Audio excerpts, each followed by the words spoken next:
اب ہم یہاں سے تلمود کے بارے میں جاننے کی کوشش کرتے ہیں۔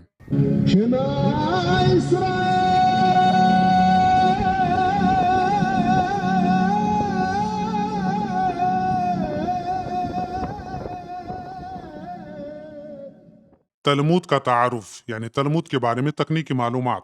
تلمود یہودی مذہب کا ایک مرکزی متن ہے جو یہودی قانون، اخلاقیات، رسوم و رواج اور تاریخ کے مباحث اور تشریحات پر مشتمل ہے۔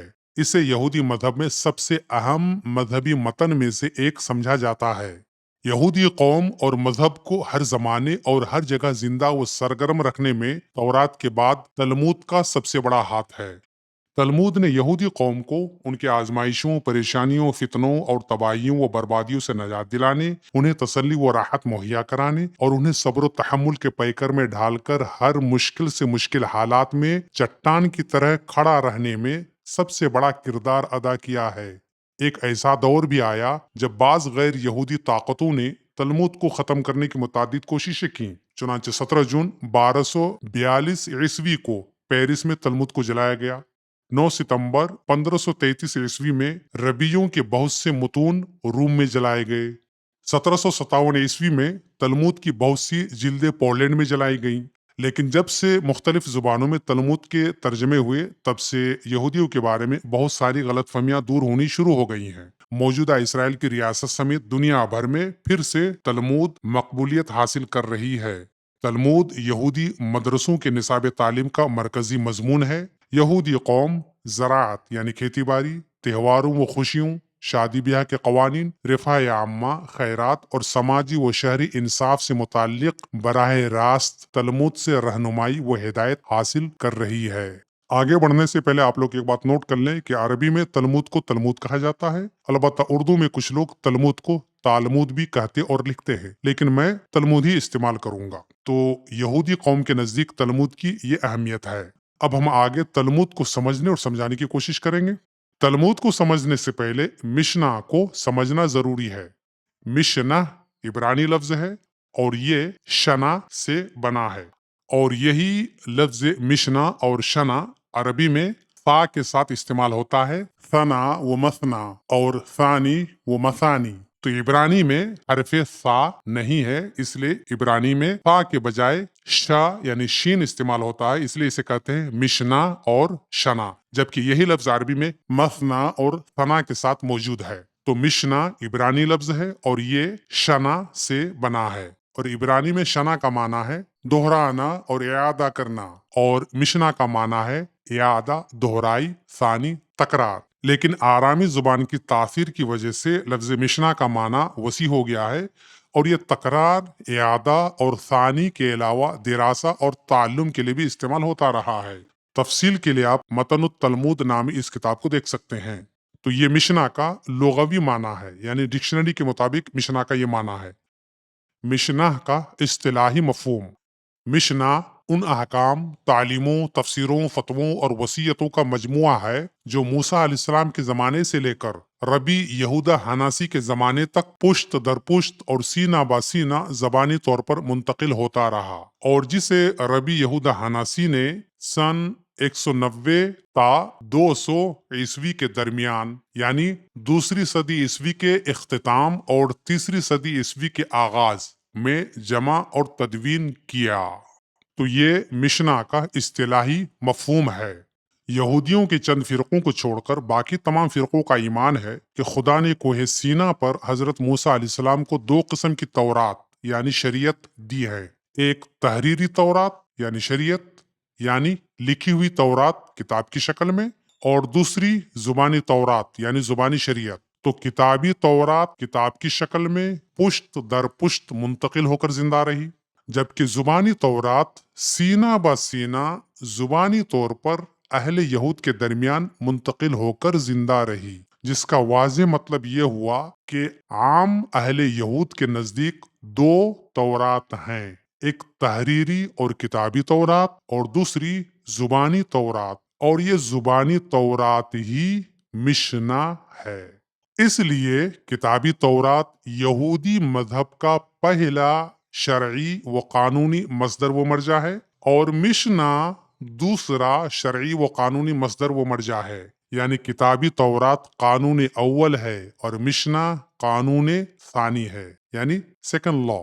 اس طرح مشنا دراصل یہودی مذہب کے زبانی قانون یعنی اورل لا کا خلاصہ اور نچوڑ ہے۔ یہودی مذہب کے دینی، سماجی، معاشی اور سیاسی معاملات پر مشنا کا بہت زیادہ اثر و رسوخ ہے، چنانچہ عام اہل یہود اسے تحریری یعنی کتابی تورات کے بعد یہودی مذہب کا دوسرا شرعی مصدر مانتے ہیں۔ واضح ہو کہ یہودی مذہب کے قدیم زمانے کے سامریہ فرقہ، صادوقی فرقہ، قرائیہ فرقہ اور موجودہ دور کے اصلاحی فرقہ مشنا کو یہودی مذہب کا مرجع نہیں مانتے ہیں، بلکہ یہ فرقے صرف کتابی تورات ہی کو یہودی دین کا شرعی و قانونی مصدر مانتے ہیں۔ یعنی یہودی مذہب کے یہ فرقے اسلام میں اہل قرآن کی طرح ہیں کہ جس طرح اسلام میں اہل قرآن صرف قرآن کو اسلامی دلیل اور حجت مانتے ہیں اور حدیث کو اسلامی دلیل اور حجت نہیں مانتے ہیں، ٹھیک اسی طرح یہودیوں کا سامریہ فرقہ، صادوقی فرقہ، قرائیہ فرقہ اور اصلاحی فرقہ صرف کتابی تورات کو ہی یہودی مذہب کی دلیل اور حجت مانتے ہیں اور مشنا کو دلیل اور حجت نہیں مانتے ہیں۔ یعنی یہ فرقے اہل تورات ہیں جس طرح کے اسلام میں اہل قرآن ہیں۔ اب ہم تلمود کے بارے میں جانتے ہیں۔ لفظ تلمود لمدہ سے اور لامادہ سے مشتق ہے یعنی نکلا ہے۔ لمدہ کا معنی ہے علمہ یعنی جانا یا لفظہ یعنی بولا، اور لامادہ کا معنی ہے تعلمہ یعنی سیکھا یعنی علم حاصل کیا۔ تو لفظ تلمود کا مطلب ہوا تعلیم، تعلم، دراسہ یعنی مطالعہ اور تدریس یعنی پڑھانا۔ تو تلمود کا مطلب ہوا مقدس کتاب کے نصوص کا دراسہ و مطالعہ۔ اور دلچسپ بات یہ ہے کہ عبرانی زبان میں یہودیوں کا یہی لفظ تلمود عربی میں تلمیذن، تلمذہ اور تلمذہ وغیرہ کی شکل میں آیا ہوا ہے اور ابھی بھی استعمال ہوتا ہے۔ چنانچہ عربی میں لفظ تلمیذ کا معنی ہے شاگرد اور طالب علم، اور اس کی جمع آتی ہے تلامیذ اور تلامذہ۔ آج بھی ہم اردو میں تلمیذ اور تلامذہ استعمال کرتے ہیں۔ تو یہ تلامذہ اصل میں یہ تلمیذ سے ہے اور تلمیذ اصل میں تلمود سے ہے۔ تو گویا تورات معلم ہے اور تلمود اس کا تلمیذ ہے یعنی شاگرد۔ تقریباً سال 400 عیسوی میں یروشلم یعنی فلسطین کے حاکمات یعنی یہودی علماء اور فقہا نے مشنا کی ایک تفسیر لکھی جو گمارا کہلاتی ہے، اور سال 500 عیسوی کے لگ بھگ عراق کے مشہور شہر بابل کے یہودی علماء اور فقہا نے مشنا کی ایک دوسری تفسیر لکھی اور اسے بھی گمارا کہی جاتی ہے۔ اس تفسیر میں یعنی بابل کی تفسیر میں مزید احادیث اور اجتہادات کو جمع کیا گیا۔ تو مشنا کی ایک تفسیر فلسطین میں لکھی گئی جسے لکھنے والے فلسطینی یہودی علماء تھے، اور مشنا کی ایک دوسری تفسیر عراق کے مشہور شہر بابل کے اندر لکھی گئی جسے لکھنے والے وہاں کے یہودی علماء تھے اور جسے سال 500 عیسوی کے لگ بھگ لکھی گئی۔ اس طرح ہمارے سامنے مشنا کی دو تفسیریں ہیں، ایک یروشلیمی تفسیر یعنی فلسطینی تفسیر یعنی فلسطینی گمارا، اور دوسری بابلی تفسیر یعنی بابلی گمارا۔ تو مشنا کی اس طرح دو تفسیر لکھی گئی یعنی دو گمارا لکھا گیا۔ یہ اردو میں یہاں گمارا استعمال کر رہا ہوں، عربی میں اسے جمارا کہتے ہیں جیم کے ساتھ، جمارا یعنی فلسطینی جمارا اور بابلی جمارا۔ تو اس طرح ہمارے سامنے مشنا کی دو تفسیریں ہیں، ایک یروشلیمی تفسیر یعنی فلسطینی تفسیر یعنی یروشلیمی گمارا، فلسطینی گمارا، دوسری بابلی تفسیر یعنی بابلی گمارا۔